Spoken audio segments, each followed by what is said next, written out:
मनपसंद chief minister जिन्होंने पिछले 9.5 सालों में खुशहाली और अमन पे ध्यान दिया, गौर किया, और इस वजह से आज जो गंगा जमुना तहजीब हमारे तेलंगाना रियासत में देखने को मिल रही है, सारे हिंदुस्तान में, मुल्क में कहीं और ये हालत नहीं है।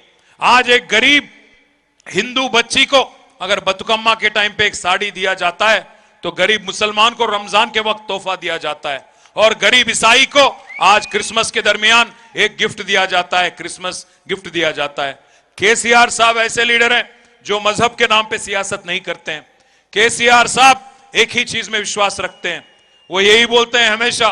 कभी मोहिउद्दीन मखदूम ने कहा था, हयात लेके चलो, कायनात लेके चलो, चले ते चलो, सारे जमाने को साथ लेके चलो। केसीआर ऐसे लीडर है जो मजहब के नाम पे सियासत कभी नहीं करते हैं।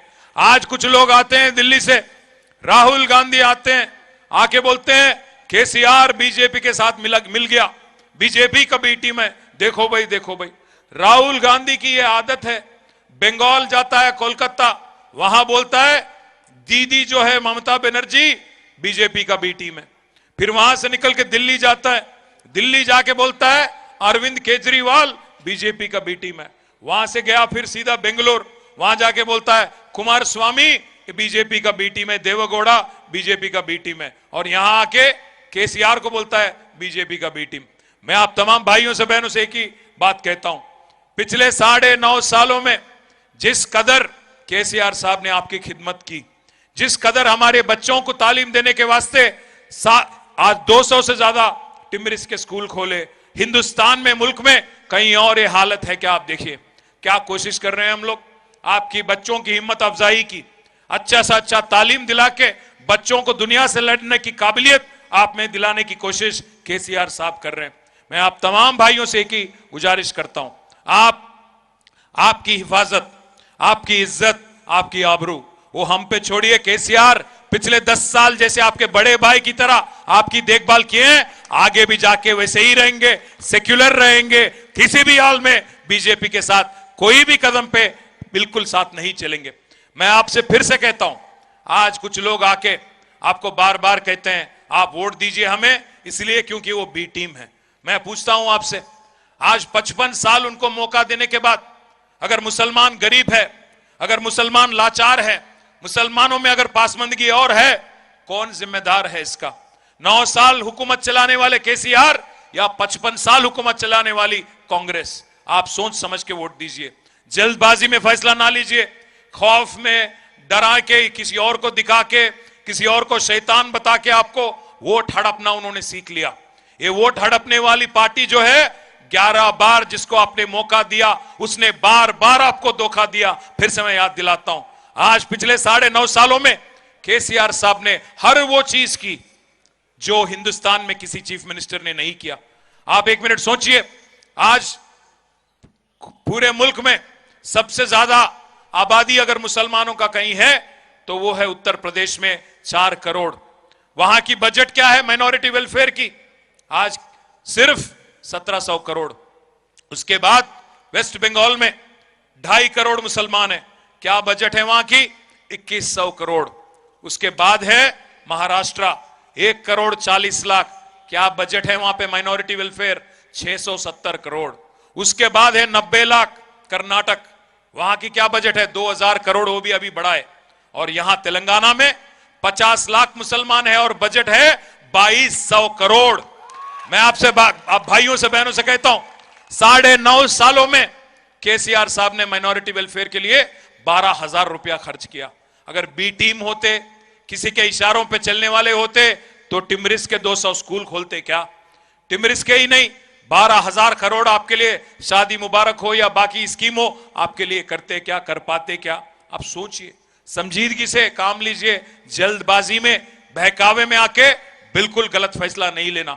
जो केसीआर आपके साथ रहा 9.5 साल, जो केसीआर अमन पसंद चीफ मिनिस्टर है, जो केसीआर गंगा जमुना तहजीब को लेके हर जगह तेलंगाना का मिसाल देते हुए पूरे मुल्क में बात करते हैं, वैसे केसीआर का हिफाजत हम सबकी जिम्मेदारी है, हम सबकी आवाज है केसीआर। आज एक लौती आवाज है केसीआर तेलंगाना का। इस वास्ते नरेंद्र मोदी और राहुल गांधी दोनों को नापसंद है केसीआर। दोनों भी आते हैं यहां पे, मोदी जी आते हैं, आके कहते हैं केसीआर कांग्रेस के साथ मिल गया। राहुल गांधी आते हैं, बोलते हैं केसीआर बीजेपी के साथ मिल गया। मसला क्या है? मसला सिर्फ यही है, दोनों भी बहुत अच्छी तरह से जानते हैं, दो लीडर बहुत अच्छी तरह से जानते हैं, केसीआर को अगर आप शानदार जीत दिला दिए, 90-100 सीट दे दिए, 3 तारीख दिसंबर, केसीआर खामोश नहीं बैठेंगे। केसीआर घुस पड़ेंगे महाराष्ट्र में, केसीआर घुसेंगे कर्नाटक में और हराएंगे कांग्रेस और भाजपा को। उनकी डर वो है, उनकी खौफ वो है।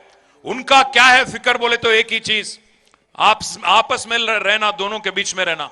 जो भी लड़ाई है या तो मोदी या राहुल गांधी, दोनों के बीच में ही रहना, तीसरे को जगह नहीं देना। उन दोनों की समझौता है।